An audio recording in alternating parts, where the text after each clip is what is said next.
Bonjour les poissons, bienvenue sur votre nouveau tirage sentimental. Alors que vous réserve, on découvre ça tout de suite. Occupation, pauvreté et décès. Alors, on va remettre tout de suite les choses au clair avant que les gens paniquent. On ne parle pas d'un décès, on parle de changement, de transformation, d'accord? Ou de la fin de quelque chose, mais pas forcément d'un décès. Préfère qu'on soit clair tout de suite. Alors, on voit ici qu'effectivement, ça n'a pas l'air simple, d'accord? Déjà dans votre tirage au niveau sentimental, on a déjà des occupations. Alors vous faites des choses peut-être pour vous changer les idées, pour vous changer l'esprit. Peut-être que voilà, vous faites de la couture comme ce personnage, ou vous lisez des livres. Voilà, on est en période de confinement, on a besoin de s'occuper l'esprit. On voit ici qu'il y a quelque chose qui symbolise le manque. Alors est-ce que c'est le manque d'affection si vous êtes célibataire? Du coup, vous avez besoin de changer ça et vous savez que vous êtes un petit peu cloîtré à la maison, donc c'est compliqué, bien qu'il y a toujours les réseaux sociaux hein, si on veut trouver quelqu'un. Ou encore une fois, comme je disais sur une autre vidéo, ça peut être peut-être que vous allez rencontrer votre voisin de palier, hein, que voilà, il va se passer quelque chose de magique et bim, le grand amour. En tous les cas, vous aspirez au changement. Il y a des choses qui doivent évoluer pour vous, d'accord? Ça peut être aussi que vous êtes en couple avec quelqu'un depuis un certain temps, peu importe d'ailleurs, et que vous sentez peut-être un petit peu seul ou qui manque dans votre couple ce petit plus, cette petite étincelle dans votre couple qui n'est plus là, d'accord? Et vous allez vouloir changer tout ça parce que bah, ça vous manque, parce que vous vous sentez seul, parce que vous vous sentez peut-être pas forcément aimé, d'accord? Donc même si vous vous occupez à mettre des choses en place, aujourd'hui il y a quand même un manque qui est significatif et pour lequel vous voulez pallier. Alors on va regarder un peu plus en détail votre tirage. Qu'est-ce qu'on a à dire aux poissons? Alors on a un homme, on a le gentleman, donc c'est soit vous, soit votre partenaire. Alors peut-être que cet homme au début vous le voyez comme à l'époque vous l'avez vu comme étant un gentleman et cette personne vous manque en fait. Ce côté gentleman, ce côté romantique, dragueur, flirt des premiers temps vous manque. Ça peut être ça. Hein. Allez, une autre carte, hop. Peine et travail.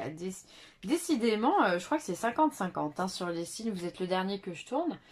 Soit tout va bien, soit effectivement on est dans la peine. Alors effectivement, là ici, on voit que ça respire pas la joie de vivre dans votre tirage. Et je suis désolée de vous le dire comme ça. Mais c'est vrai, ici, vous êtes...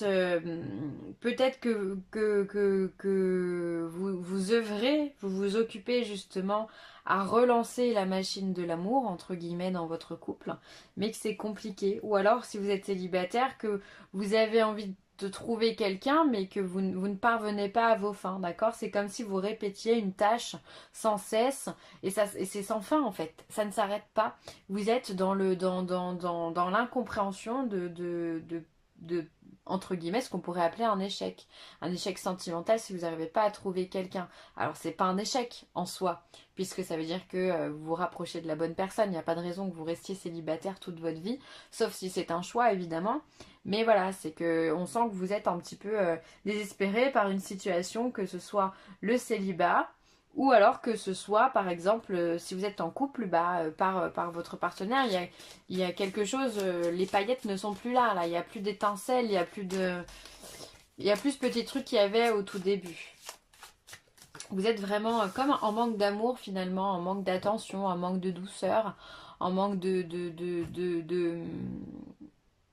ouais, d'amour en fait. Et là, on termine par la carte du vol. Peut-être que vous avez peur aussi de perdre quelqu'un ou que cette personne parte. Alors peut-être aussi que vous avez peur que cette personne rencontre une autre personne, votre partenaire rencontre une autre personne et du coup, ben, peut-être que vous dites que vous allez le perdre et qu'il faut amener ce changement. Alors effectivement, pour moi ici, ça peut être la fin d'une relation. On va pas se mentir sur un tirage comme ça. Certains poissons vont peut-être mettre fin à une relation ou une relation va être amenée à sa fin, en tous les cas. Ça peut être vous aussi qui avez envie de partir, du coup. Vous êtes peut-être pas bien dans votre couple comme on peut le voir, et donc dans ce cas, bah, vous avez envie de partir de cette relation, de quitter cette relation. J'en tire une dernière parce que j'aimerais bien avoir la conclusion, mais vous êtes tracassé, hein, vous avez cette... Comme si vous vous sentiez infériorisé d'ailleurs par rapport à votre conjoint ou par rapport à la situation. Peut-être que vous regardez un petit peu trop ce qui se passe ailleurs, les poissons. Regardez ce qui se passe chez vous, c'est déjà pas mal, hein.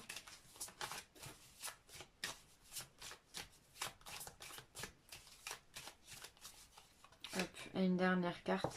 Et là, on vous dit que la route a été longue ou sera longue par rapport à ce changement qui va se mettre en place. C'est pas des choses qui vont se passer dans l'immédiat. D'accord? Alors, on va se dire qu'il va y avoir un déblocage ou il va y avoir quelque chose qui va se passer. D'accord? La route est longue. Au fond de ton cœur, tu connais déjà la réponse. Fais ce que tu ressens comme bon pour toi. Il y a un signe qui a eu cette carte aussi, je sais plus c'est lequel, il me semble que c'est un signe d'air. Tu connais déjà la réponse. Donc en fait, vous avez des doutes, vous avez des peurs, vous avez peur de perdre. Peut-être que c'est à juste titre.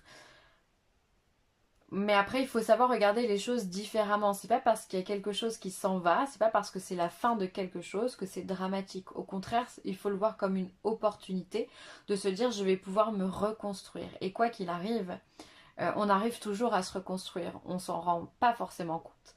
Mais la vie fait que petit à petit, on grappille toujours des marches et on avance et on se reconstruit petit à petit. Donc perdre quelque chose n'est pas une fin en soi. C'est le début de quelque chose.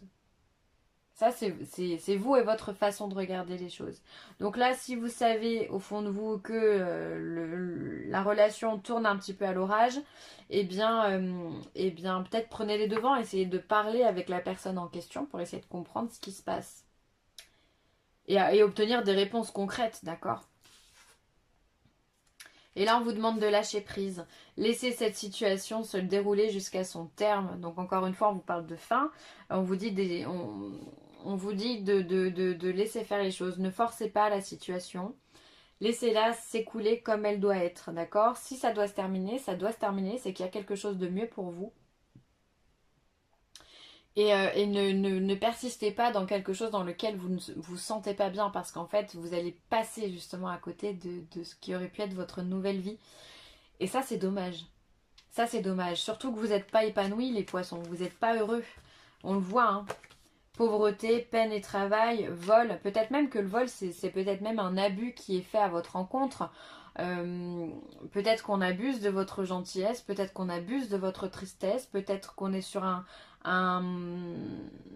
voilà, un personnage à tendance pervers narcissique qui est beaucoup dans la possession, qui est beaucoup dans la jalousie, qui est beaucoup dans l'ego, dans le moi-je, d'accord?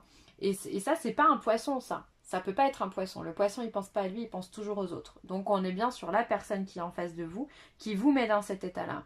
Et là, ça, c'est pas acceptable d'être triste comme vous l'êtes, c'est pas bon. C'est pas bon pour vous et moi, ça me fait beaucoup de peine parce que même si on se connaît pas, le but, c'est d'être heureux dans la vie, d'accord? Donc, faites en sorte de le devenir. Et donc, lâchez prise parce que il y a... C'est pas parce que, encore une fois, c'est pas parce que il y a une fin que les choses, elles sont négatives. Au contraire, des fois, c'est une libération. On passe à autre chose, on rencontre quelqu'un de meilleur et finalement, on se dit waouh, heureusement que je l'ai fait parce que sinon, je me serais enterrée dans quelque chose qui ne me convenait pas. En tous les cas, voilà, on voit ici un manque au niveau du poisson, au niveau sentimental, hein, une tristesse. Alors, on va voir ce que la sagesse de l'oracle vient nous préciser. Orphelin, on vient vous parler encore de solitude.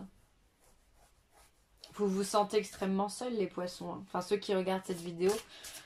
Je pense que voilà, vous êtes... voilà, vous vous sentez...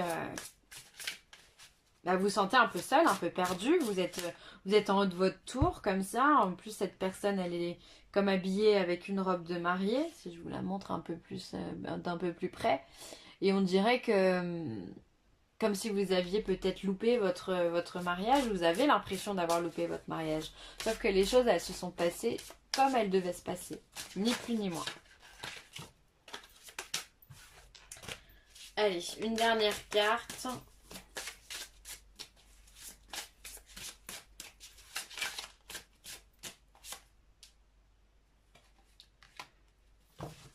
Pourquoi? Alors là, on vous pose la question pourquoi? Pourquoi en es-tu arrivé là? Pourquoi tu veux ça? Pourquoi les choses se passent comme ça? Essayez de comprendre. Qu'est-ce qui s'est passé pour que la situation soit comme ça, ou pour simplement que vous ayez ce ressenti-là au niveau de vos émotions, au niveau de vos sentiments. Pourquoi vous vous sentez persécuté? Pourquoi vous vous sentez seul? Pourquoi vous vous sentez triste? Essayez de mettre tout ça sur un papier, essayez de comprendre les choses et de vous en libérer. Essayez de couper les liens. C'est pas de votre faute, déjà, c'est bien ce qu'il faut se dire, c'est que c'est pas de votre faute, c'est que les choses, elles devaient se passer comme ça. Essayez de voir aussi, d'analyser si c'est un schéma qui se répète régulièrement ou est-ce que c'est la première fois. Parce que peut-être qu'il y a quelque chose à corriger effectivement dans votre comportement. Peut-être que vous manquez de caractère. Ou peut-être que vous en avez trop. J'en sais rien, je dis ça au hasard évidemment. Mais pourquoi? Essayez de comprendre, essayez de trouver des réponses dans tout ce qui est en train de se passer là. Et une fois que vous avez fait ça, eh bien vous lâchez prise. Vous lâchez prise. Les choses de toute façon elles sont comme ça, on ne peut pas les changer. Et ce qui doit arriver, arrivera. Donc voilà. Voilà mes amis poissons, eh bien je vais m'arrêter là. Un dernier mot, voilà, en temps de confinement, je vous invite vraiment à rester chez vous, à rester tranquille. Encore une fois, si vous ne le faites pas pour vous, faites-le pour les autres, voilà. Euh, pour tous ceux qui sont en bonne santé, dites-vous que vous avez la chance d'être en bonne santé. Ça serait dommage de contaminer quelqu'un. Donc voilà, respectons les règles parce que c'est vraiment tous ensemble qu'on arrivera à combattre ce qui est en train de se passer. Et ça, c'est le plus important. C'est de regarder ces bienfaits collectifs qu'on est capable de faire. Ça, c'est le plus beau. Je vous embrasse très fort les poissons et je vous dis à très vite. Bye. Prenez soin de vous.